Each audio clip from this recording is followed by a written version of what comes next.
everyone. Thank you, Chandigarh Lalit Kala Academy. Thank you, friends. I'm really honored to be here. And I've been listening to these discourses for the last 3 days and absorbed a lot. And I don't know what to talk about this evening. I've absorbed so much. I'm overflowing. I'm brimming over the ages. And also, the icing of the cake was when Dr. Pandey asked us to seek our constellations in this cosmos. And during the lunch break, I found one about this, my constellation, whether I'm at the center or the periphery. I saw a piece of paper, the morning edition lying somewhere, this Chandigarh morning edition lying somewhere, and there was this small news somewhere in the corner on the front page. Crisis depends in Middle East. Some sub-editor in Chandigarh writing this intro to a news. Crisis depends in Middle East. The moment I read the word or I read this connotation or this nomenclature of Middle East, it must be the Semitic region, but it lies on my west. So where am I? I'm at periphery, center to the periphery of the center, because it must be some Londoner who must be reading that newspaper that Semitic region was to his west. But to me, to his east. But to me, it's somewhere on the west. So it was something, quite unnerving for me. There are so many nomenclatures. Actually, Sutherland spoke about this. Colonial phrases we've been perpetuating in our writings, in our art discourses, said terms like Indo-Saracenic architecture. We're still doing it. Why are we doing it? Even today, we inhabit in a cultural space after 66 years of independence or 65. Where the equivalence of good education is the connotation of proper accent. Anyway, so the art history that we have studied, the art that we write, is full of this turgid, pros and faux pas. There's so many. Indo-Saracenic architecture, Islamic calligraphy, Jain miniatures. You show me a single monument of the West which carries religious connotation. Farsi, my mother used to tell me, that's a Muslim language. You show me a single European language which has a religious connotation. So this really, baffled me all these years. So why this? This was the crisis of modernity. Because if I were to ask you two simple questions, especially the students of Government Art College next door, what were the two most art events in the history of the world after the Renaissance in Europe? The first would be, before I ask this question, I would like to share with Atul about this self and identity, or the self or the other, because he was also intrigued by that question before lunch. So, I would like to share about a sequence of Hitchcock's North by Northwest, about this, the so-called self or the other, identity. This is the scene here in North by Northwest where a group of KGB agents went to a New York hotel looking for Joseph Kaplan, a CIA agent. And our hero, Clark Gable probably, North by Northwest, was there in the same hotel that very evening. Cary Grant. And there he tells the receptionist, there will be a call, there will be a distant call from my mother. So whenever it comes, you please inform me. That was not the age of, cell phones or, anyway. So now, the bellboy enters into that lobby with a bell and announces, there's a call for Joseph Kaplan. And at the same time, the receptionist raises his hand to Cary Grant that there's this call. And he raises his hand. And the motley group of KGB agents, they thought that he is the KGB agent. So how identity changes and all this.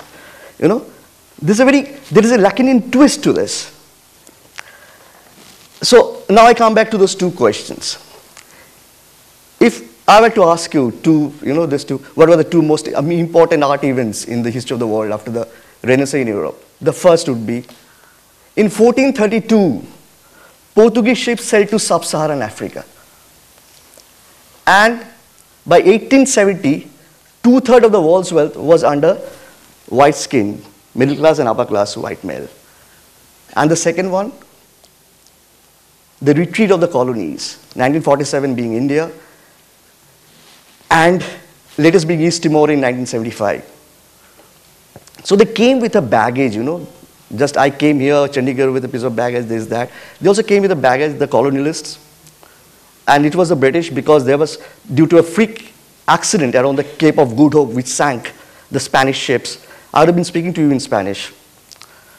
So they came with the notion of modernity, the baggage of modernity, that they belong to a higher culture. That's how the binary, you know, gave birth to a binary. This is high, that's low. And then they needed a history for their subjects.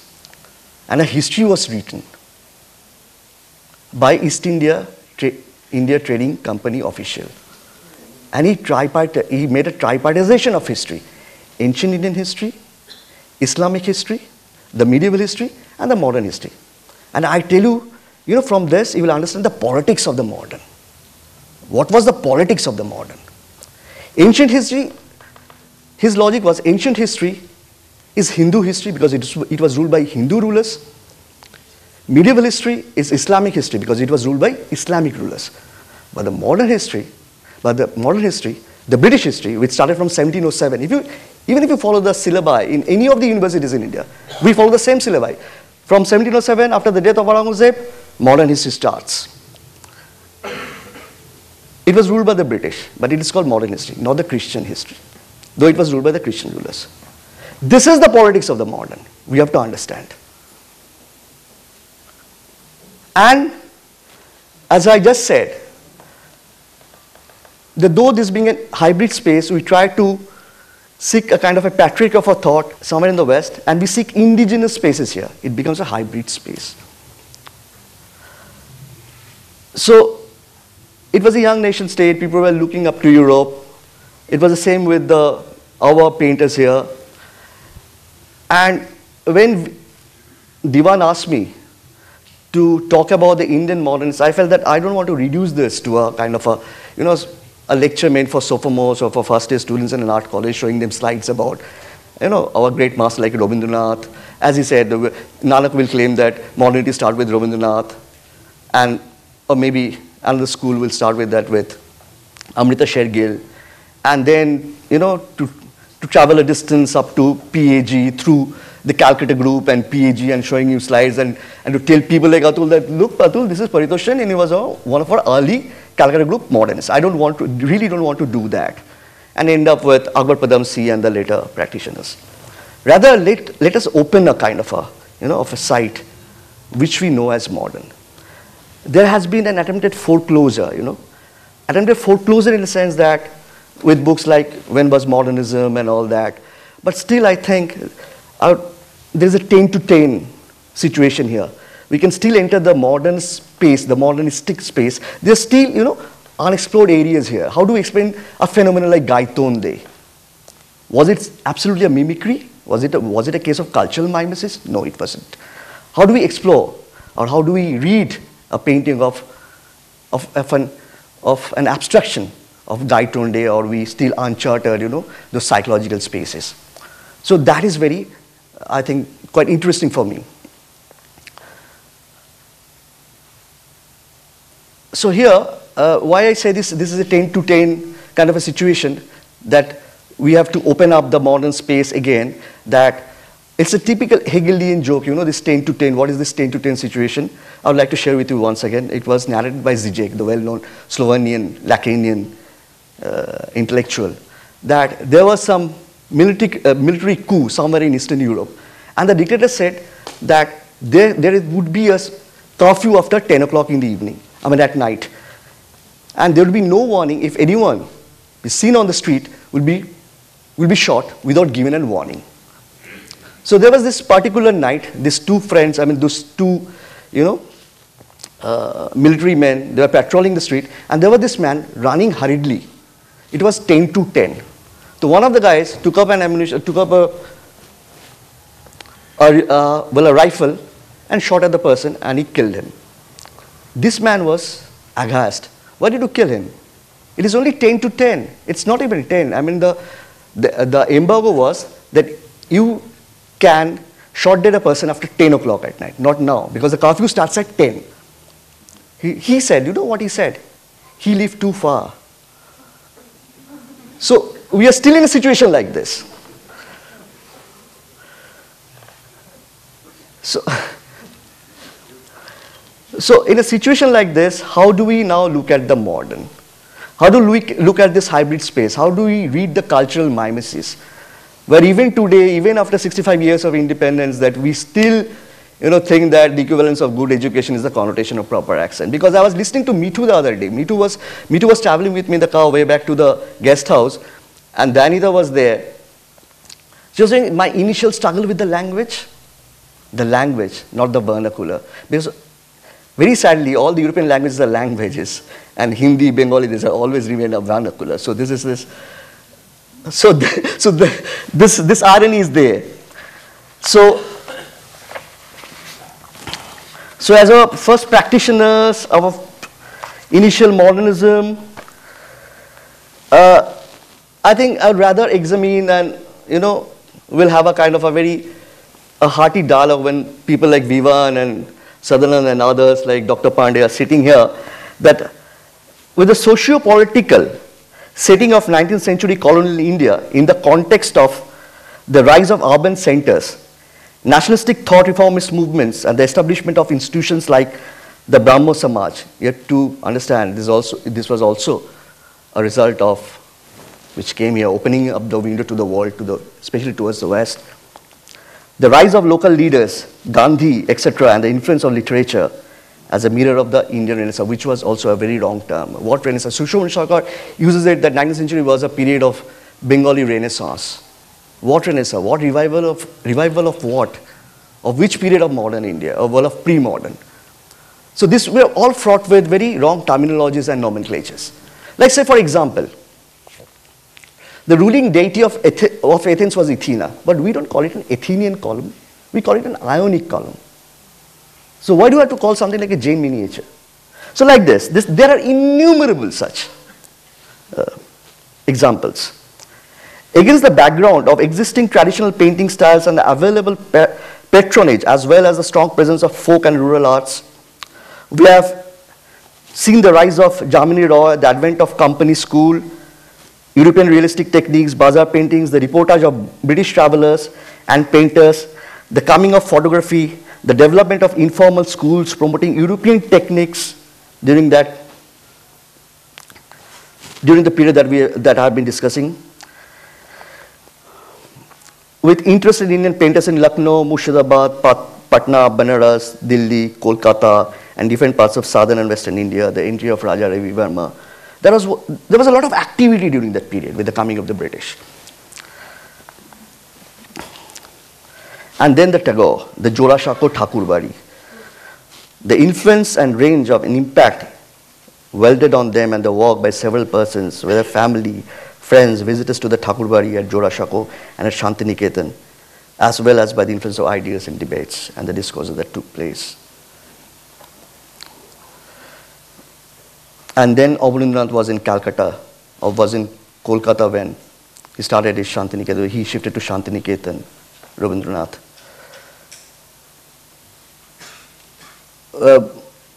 The modern concentrated on, the so-called modern movement concentrated on, I may not call it Neo-Bengal, on the Abanindranath's own development and work as an artist with special reference to his fascination for portraiture as well as that of his pupils, Nandalal Bose, Suren Kaur, Kanu Desai, Ashit Haldar and many others, and of the evolution of the Bengal school, the Avanpanthis, the Tagore school, the Thakur Shaili. To tell more about the spirit and message of the revivalism outside Bengal. So,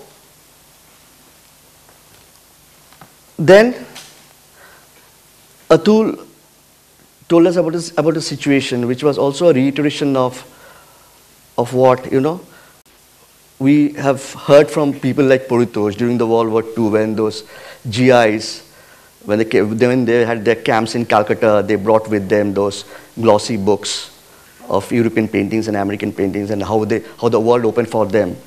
Like traveling all the way to Ghatkopar with books carrying on Paul Klee and Mondrian and all that.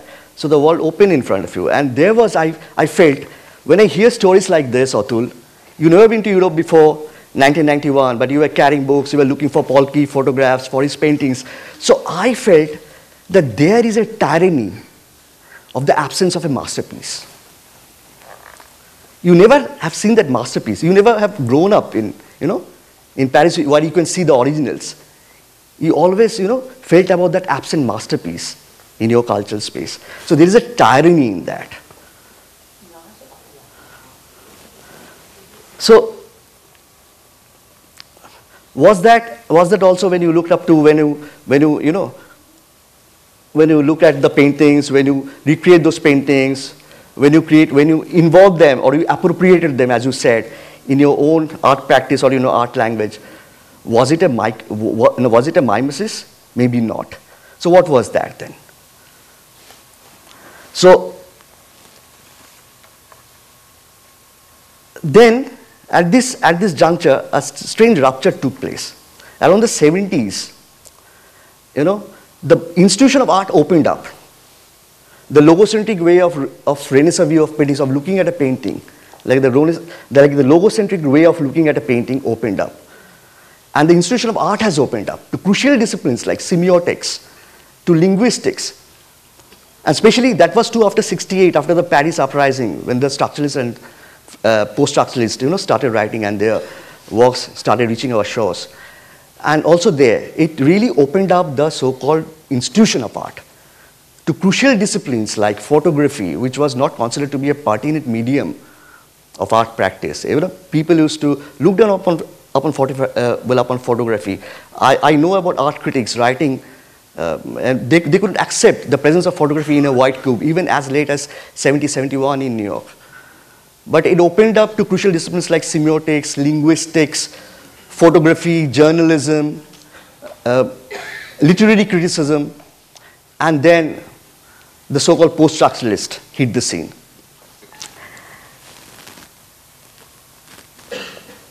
And then this artist, and there was also at the same time rapid political, economic, social and cultural upheavals that took place during that one decade, which fueled by a world order. In the sphere of culture and the arts, these new reflections manifest themselves as a census of questions about how to rediscover domestic and indigenous spaces without disengaging the world system. Probably one zealous orthodoxy gives way to another.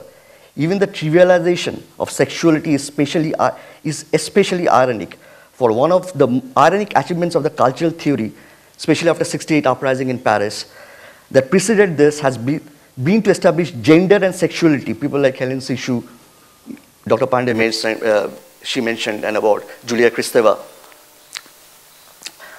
has been to establish gender and sexuality as legitimate objects of study, as well as matters of insistent political importance. It is remarkable how in intellectual life, the advent of sexuality and popular culture as chief ingredients of study has helped to demolish the Puritan dogma that seriousness is one thing and pleasure another. Carthage artists of the present reason out proposition for locating the subversion of art practice in the interstices of urban spaces and beyond. Intellectual matters are no longer an ivory tower affair, but belong to the world of media and shopping malls, bedrooms and brothels. They rejoin everyday life seamlessly. Some of these practitioners dwell on the characters, messages, and vicissitudes of physical and emotional reality inherent in new media installations. The very definition of real is that of which it is possible to give an equivalent reproduction. The real is not only which can be reproduced, but which is always already reproduced. Fascination with isolation and depersonalization, say somewhat in the works of Atul, is somewhat of an autographic gesture. Someone's work which gives us these works and suggests a passage of time. An extremely precocious painter in his early years, Atul, both in time, in his own evolution, and the body he produces, the dynamism that we have seen the done in 2012 series, is a subtle indication of changed circumstances. The logic of the process whereby the fixity of art object is challenged is seen in the increasing degree to which exchange value takes precedence over the usage value. And if we take into consideration the knowledge in the sense that art might provoke one to an understanding that a video monitor could provide us with must be characterized in some artist's work more as information, the means to something other than the end itself, that is the performance. So there are so many signifiers and significant, and signifiers and signified as prevalent there. The artists struggle with inhibitions, contradictions, disillusionment, political and personal isolation today. Each new step, each new possibility retreats into old solutions. So even, we were looking at Dayanita's photographs. The signified and referent are now absorbed to the sole profit of the play of signifiers, of a generalist formalization where the code no longer refers back to any subjective or objective reality, but to its own logic. All reality, the piling of images, as we have seen here in the symposium of Anju, of Me Too, of Atul, people like Bharti Kher, from diverse visual sources on one visual space as the last 2 decades brought to an effect an ambivalent language of collage and citation, facilitating juxtaposition of Indian and Western, traditional and modern, national and subaltern, sacred and erotic elements between the mythical and colonial, between celestial and terrestrial, shifting of locals and characters transfer from one time, place and genre to another on a single receptor surface and a mode of contemporary articulation of an anti-colonial, allegorical and metaphorical infrastructure in a place for politics and living. And we expect shall provide an insight into the condition of contemporary art in India and the opportunity for many questions regarding the ideas of identity and to what extent we stretch ourselves. Thank you.